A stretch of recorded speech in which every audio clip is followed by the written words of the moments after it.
Dua tokoh Khilafatul Muslimin pada Sabtu siang diwarnai kericuhan. Keributan pecah lantaran anggota ormas tersebut berusaha menghalang-halangi polisi yang melakukan penangkapan terhadap kedua tokoh pimpinan mereka. Aparat kepolisian ini berusaha menahan puluhan anggota ormas Khilafatul Muslimin yang merangsek maju untuk menghalang-halangi upaya penangkapan dua pimpinan mereka. Kedua tersangka merupakan pelaksana organisasi Khilafatul Muslimin yang sudah dinyatakan terlarang.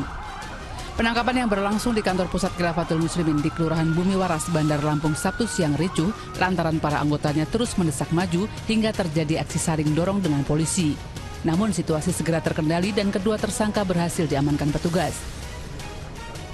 Nah, hari ini kami menangkap 2 orang tersangka dan juga melakukan penggeledahan terhadap operasionalisasi daripada ormas ini, dan kita menyita uang yang diduga uang operasional miliaran jumlah uang.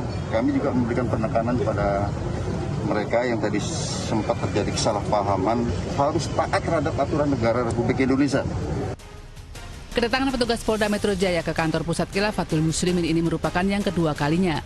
Sebelumnya mereka datang menangkap Abdul Qadir Hasan Baraja, pemimpin organisasi itu terkait dugaan ideologi Khilafatul Muslimin yang menolak NKRI. Aris Susanto melaporkan dari Bandar Lampung, Lampung.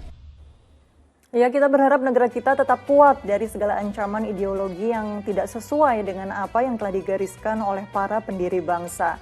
Ustadz, alasan yang kerap kali dilontarkan oleh mereka yang menginginkan Indonesia diatur dengan sistem khilafah adalah karena di zaman khilafah, Islam menemukan zaman keemasannya. Apakah demikian, Ustadz? Bagaimana menurut Ustadz Arifin? Ya, betul bahwa pada masa awal ya, bentuk negara yang dianut oleh umat Islam saat itu adalah kekhilafahan, pemimpinnya adalah khalifah, dan kemudian masa itu tercapai ke masa keemasan, itu dalam sejarah iya. Tapi bahwa sistem khilafah itu adalah satu-satunya sistem yang harus diikuti, itu tidak. Karena faktanya juga tidak begitu memang. Rasulullah SAW sendiri ketika beliau wafat itu tidak menunjuk salah satu sahabat untuk menjadi pengganti beliau. Dibiarkan para sahabat untuk bermusyawarah gitu. Kemudian disepakatilah yang ditunjuk adalah Abu Bakar. Nanti dari Abu Bakar juga proses penggantiannya berbeda lagi dan seterusnya berbeda lagi.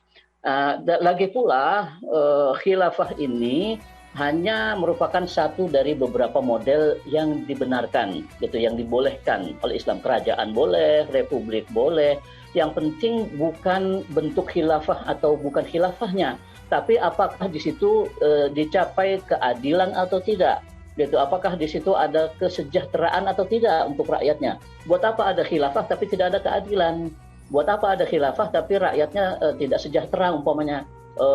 Yang kaya tetap kaya, yang miskin tetap miskin. Akan jauh lebih baik bentuknya tetap republik atau apapun kerajaan yang sekarang berkembang di dunia zaman sekarang ini, tapi keadilan tercapai gitu. Karena dalam Islam yang dipentingkan nilainya itu, nilai keadilan sosial bermasyarakatnya itu yang harus ditekankan.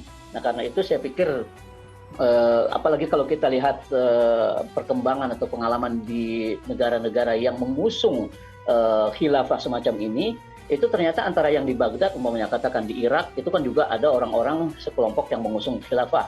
Kemudian yang di Indonesia, kemudian yang di beberapa tempat lain. Itu mereka sendiri sampai sekarang tidak punya kesepakatan siapa yang bakal jadi khalifah kalau itu benar-benar dipilih gitu ya. Khilafatul Muslimin untuk seluruh dunia. Mereka sendiri belum sepakat siapa, masing-masing saling mendukung calonnya sendiri-sendiri. Nah, itu artinya memang tidak semudah yang dibayangkan soal khilafah ini. Belum lagi kalau kita lihat sejarah OKI, berdirinya organisasi kerjasama antara negara-negara Islam. Itu juga kan salah satu upaya untuk mendekatkan, mengkoordinasi antar negara-negara Muslim. Tapi kita lihat juga, ternyata juga antara anggota OKI yang Arab dengan anggota OKI yang bukan Arab juga sering berbeda pandangan. Jadi saya kira saat-saat ini memang ya hampir mustahil kita berbicara soal khilafah pada saat sekarang ini akan jauh lebih baik dan positif kalau energi kita gunakan untuk membangun bangsa dan negara yang memang sudah kita sepakati bersama ini. Toh ini juga tidak bertentangan dengan praktek yang pernah dijalankan oleh Rasulullah SAW di Madinah. Saya kira begitu sikap yang harusnya kita tunjukkan ya, Kak Cinta. Baik.